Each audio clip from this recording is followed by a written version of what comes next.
นี้น้องเจมจะมาในเพลงอย่าลืมสัญญาเนาะเพลงกำลังฮิตใน TikTok เอาสตาร์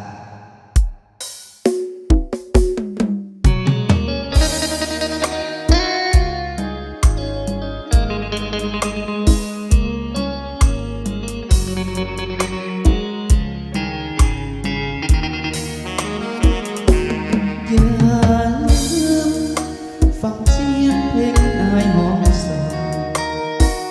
ก่อนจากนวลนางอายังได้ให้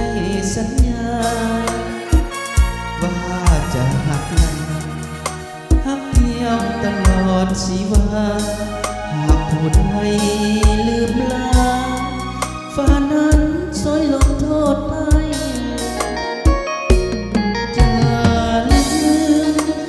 เสียงเพลงอายห้องส่งป่านนี้น้องคงพะวงถึงอายบอกว่า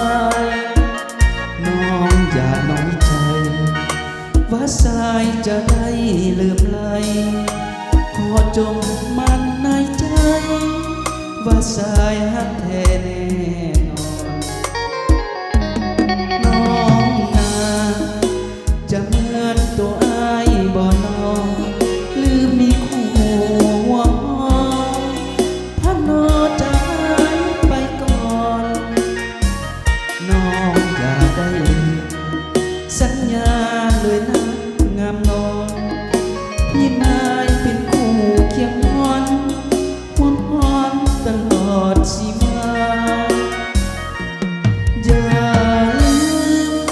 ฟังเพลงเพียงอายเสียก่อนก่อนจะเข้านอนห้องวอนกบน้องนิทาน้องจงได้นอนฝันดีตลอดเวลาพอน้องอย่าได้ลืมลาสัญญาสองเฮาเดิน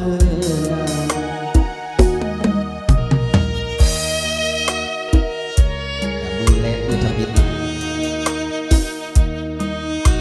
ผ่านได้ขอโทษขออภัยแล้วน้องเจมกำลังเรียน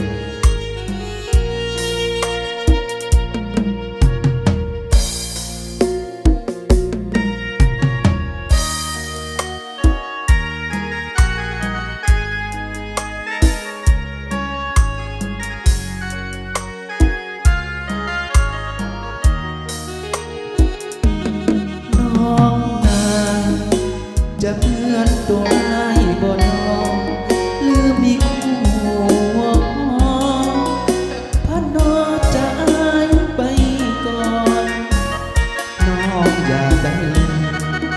สัญญาเหลืองงามนอนพี่ไม่เป็นคู่เพียงพรบังอ่อนตลอดชีวาฟังเสียงเพลงอายเสียก่อนจะเข้านอน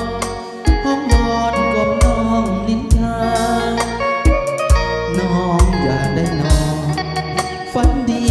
ตลอดเวลาขอน้องอย่าได้ลืมลาสัญญาสองเฮาเดิน